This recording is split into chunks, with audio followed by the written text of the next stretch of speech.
Viewer discretion advised. Night falls, and just beyond the light of our watchfires, the undead gather at the gates. Hello, freaks and freethinkers. This is Radio Ghost Town, and I'm your host, Deep Amber, coming to you from the relative safety of an undisclosed location. Tonight, we continue our ongoing series, The Serpent Whispers, investigating and exposing the greatest conspiracy in the history of the world. The 6,000-year-old global death cult is obsessed. There's no denying it. They really want us to think vampires are cool. Of course, consuming human blood is part of their occult ceremonies, and they live in a vampiric state of mind. So maybe they just need us to be desensitized to it. After all, we've been taught to idolize artificial representations of the most transient beauty of all, youth. By the way, have you noticed that anime portrays every single attractive character, even adult men, with the face of a child? It's just an observation. Where were we? Yes, vampire facials. That's a thing. Young blood is lauded far and wide by scientific journals and nerds on TED Talk as the fountain of youth. Face cream, made out of the foreskins of young boys, is proudly used by stars like the world's highest paid actress of 2010, and was promoted by a certain famous woman talk show host. You know her name, and perhaps you've shopped her annual Thanksgiving list of favorite things. Funny what people will do for the illusion of youth and beauty. An actor from that embarrassing attempt at a goth superhero movie joked about human blood being his secret to seemingly ageless good looks, but he was kidding, right? A celebrity couple admitted to drinking each other's blood, and the internet was abuzz for days about the health risks and romance of the consensually sanguinarian lifestyle. Movies, even children's movies, make light of a sort of spiritual vampirism that draws the life force off of young children to the practitioner. That's not fiction, by the way. It's ritualized sexual abuse, and the people who practice it are the reason God gave us Smith & Wesson. The point is, there are real-world vampires. They are the filthy rich and just plain filthy reprobates hunkered down in odd corners of science, politics, and industry, determined to have their way at whatever the cost, and deny God's right to judge their immortal soul by preemptively selling it to the opposing team.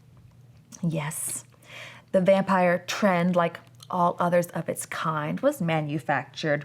We were informed of our mutual interest post facto. The scaly hand that waves the orchestral baton of the internet and publishing industries decided it was time for vampires to come into vogue, and so they did. The same was true for witches and warlocks. You're a wizard, Harry. And having made soft cannibalism sexy, the stage is set for the hard stuff to find its fan base. Yes, you heard me. Real-world blood drinking is a cannibalistic act, and just one tiny step away from eating person parts. And person part eating is slated to be the next big thing. The Bible teaches us that the divine spark, which can be infinitely divided yet never diminished, is carried in the red stuff that flows through our veins. In other words, the life of the flesh is in the blood. The Hebrew children were instructed by God to not consume blood at any cost. This, tellingly, is the only dietary restriction carried over into the New Testament for Gentile converts to Christianity.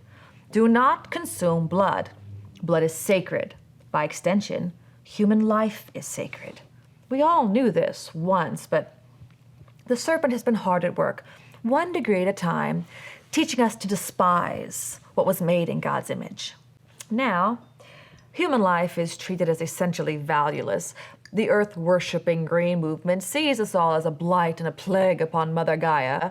The theory of evolution tells us we're all just animals, and slasher movies and vampire cults all played a role in getting us to where we are today. So did abortion. Especially abortion. Those famous actresses lifting their little golden idols over their heads So grateful they murdered multiple babies, because if they hadn't, they wouldn't be stars. Disgusting, murderesses, all of them. Baby seals get more sympathy. Desecrated turtle eggs get more indignation. To the serpent, human life has no value. Never forget how deeply he despises you. And to his servants, and the high-level Satanists and Luciferian elite, our lives have no value, but theirs do, and they can and will do anything to stay comfortable, stay young, stay beautiful, no matter what the cost. To us. A very vampiric viewpoint, I think. This links directly to Aleister Crowley. You remember him. He had his own episode, link in the show notes. His ceremonies included not only consuming human blood, but also human feces. Yes. Here we have a man whose lifelong obsession was snacking on turds. One supposes that will be the next king to be glorified in song and story and get his own stripe on the inclusivity flag. I mean, maybe it's there already. It could be what the brown stripe stands for. Thank you, Travis. Now, why are we talking about this? Because blood drinking, eating feces, and eating person burgers, they're all, in biblical terms, unclean. Along with all manner of sexual perversion and self-mutilation, they are caused by and food for unclean spirits. These spirits get off on degrading and demeaning humans, and coincidentally, we see all of these unclean acts being glorified by celebrity culture. Weird, isn't it? For example, a certain reality show celebrity famous for her backside made waves earlier this year by saying she would eat poop every day if it would make her look younger. There's that vampire mindset again. It's also interesting because eating wafers made of human excrement is one of the Crowleyite daily practices. It's their version of Holy Communion, but I'm sure that's just a coincidence. The next link in the chain is that same reality show star's ex-husband, a famous and eccentric rapper who, post-divorce, took part in a photo shoot with his new girlfriend. In the photos, new girlfriend is stretched out on a table, clad in what one assumes is a well-tailored hefty bag, and he is standing over her, tucking a napkin under his chin and attacking her midriff with a knife and fork. And he released a gospel album not long ago. Curious. The woman in the hefty bag is Travis insists if I keep calling famous people out by name, we'll get shadow banned or worse, but this is exhausting. I'm trying, Travis. The internet tells me that she was the breakout star of a movie called Uncut Gems, and you can find her that way. Take a look at the company she keeps, then look up her 2017 art installation featuring images of a woman being sacrificed in a variety of gory ways, all painted in her own blood. Frankly, though, as an artist, she wasn't even breaking new ground. Enter the so-called godmother of performance art. Look that up. This occult practitioner, we'll call her M, is the darling of Hollywood elite and career politicians alike. Two of her most famous admirers are the exalted lady of modern popular music and some old hag who was supposed to be our first female president but lost out to Donald Trump. Too bad, so sad. Maybe she should have attended a few more spirit cooking sessions. But seriously, when you do your research, you'll come across a very controversial party, M through, for all the fancy people in Hollywood. The images of human bodies stretched out on cold, hard tables, awash with faux blood, while your children's favorite movie stars stand placidly around them, licking their fingers and scraping the last bits of simulated human off their plates, should give you a moment or two of sober reflection. The internet rushes to inform us that M is a genius. It's not satanic. It's art. You're insane. Just eat the cake. Yes, eat the bugs, eat the turds, eat the person pieces. There's just no satisfying the global death cult, is there? Your browser will tell you, if you ask it, that cannibalism might be taboo now, nudge, nudge, wink, wink, but our ancestors practiced it all the time. Speaking of time, the New York Times has loads of articles on this subject, as do most other online publications, all of which take a positive, if not encouraging, outlook on this, the lowest depths to which a society can sink. Medical News Today hastens to assure the curious that nibbling on their neighbors is no more dangerous than eating the flesh of any other animal, as long as it's cooked full speed ahead. 2 questions. 1, how do they know that? Kuru, a terminal disease brought on by eating human brains, took up to 30 years to manifest in the New Guinea tribe where it was discovered. And 2, did you notice the subtle put down? The insidious insult to our humanity, any other animal. They've been doing that one for well over a century. And the Wikipedia article, by the way, on cannibalism leads with the benefits. The World Economic Forum, for its part, is pretty sure if they can just get us unwashed masses to agree to eat each other, everything will be okay. No more climate change, no more cow burps depleting the ozone, and now you know why they're legislating farmers out of business and burying the cattle industry under taxes and price hikes. Snacking on the fellow next to you is a lot easier to sell in a famine. In fact, a scientist from Stockholm is on record saying that if only we commoners were to awaken to the idea, eating human meat would, wait for it, save the human race. Because climate change, naturally. But wait, it gets better. According to the same guy, not seeing other humans as a food source is linked to selfishness. Yeah, that makes sense, but it must be true, right? A scientist said it. You realize, of course, they've taught us to prostrate ourselves before the non-logic of scientists all our lives.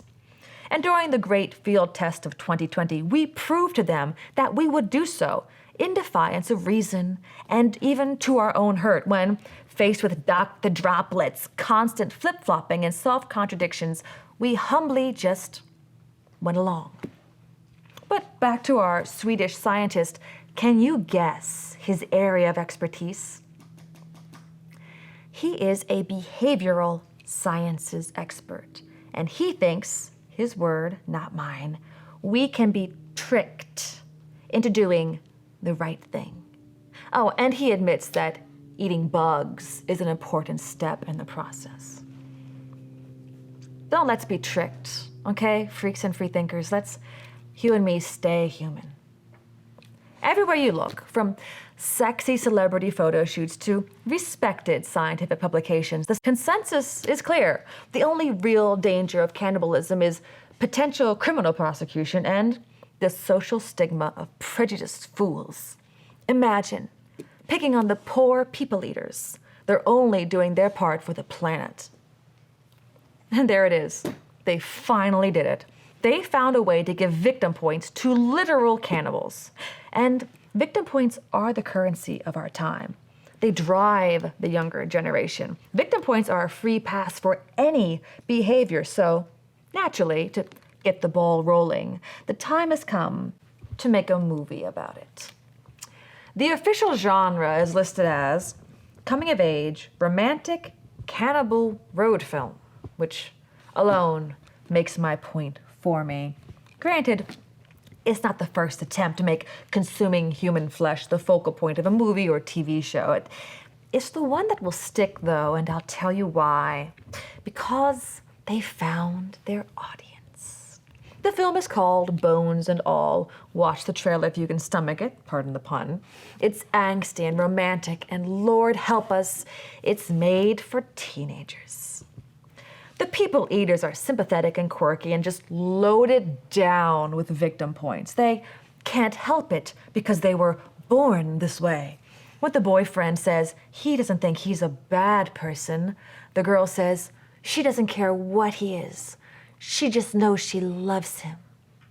Yeah, The same type of folk who watched Twilight and fell rapturously in love with whatever the heck that hungover, pasty-looking, sparkly spectacle was supposed to be will be blown away by sexy young cannibals and lovin' on the run. How long will it be, freaks and freethinkers, before the generation that gave us furries and people whose pronoun is tree self and obese men in ball gowns winning lesser Miss American beauty pageants against lineups of pretty and actual young girls, and an able-bodied man who identifies as a paraplegic woman? How long before this society is awash with people self-identifying as heroic, planet-saving, #born this way cannibals? You know, that's it. I'm done. Nothing tops that. Just enjoy your holidays, freaks and freethinkers. I'll see you probably come New Year's. Deep Amber, I think I've got Crazy Carl on the line. He says he has only a minute. All right, put him through.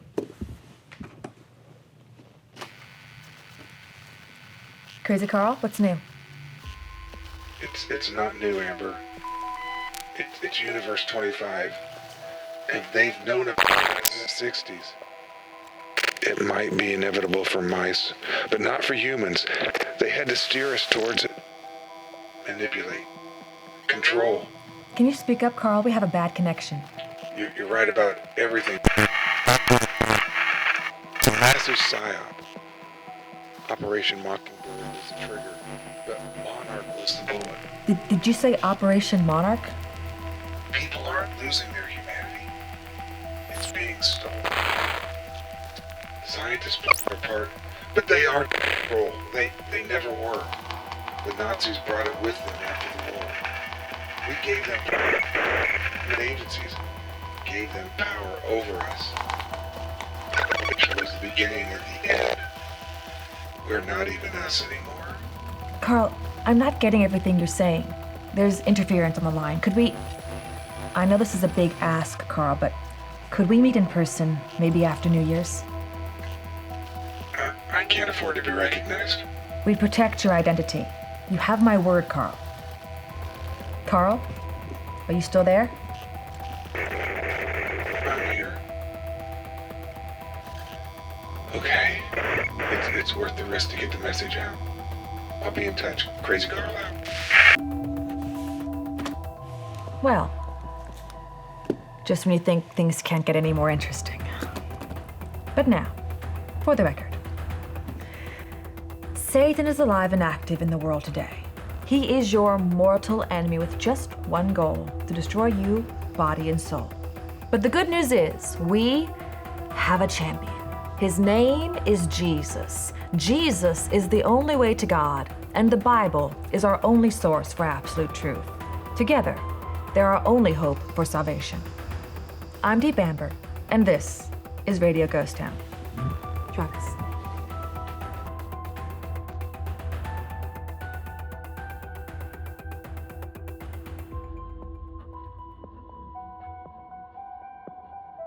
Thanks for watching. At Fly By Light Media, we choose freedom over comfort and truth over popularity. We hope you will too. And you can buy FBLM tees and hoodies just like this one in the link in the description below. And be sure to watch more videos. Together, we are Fly By Light Media, and we rise to shine.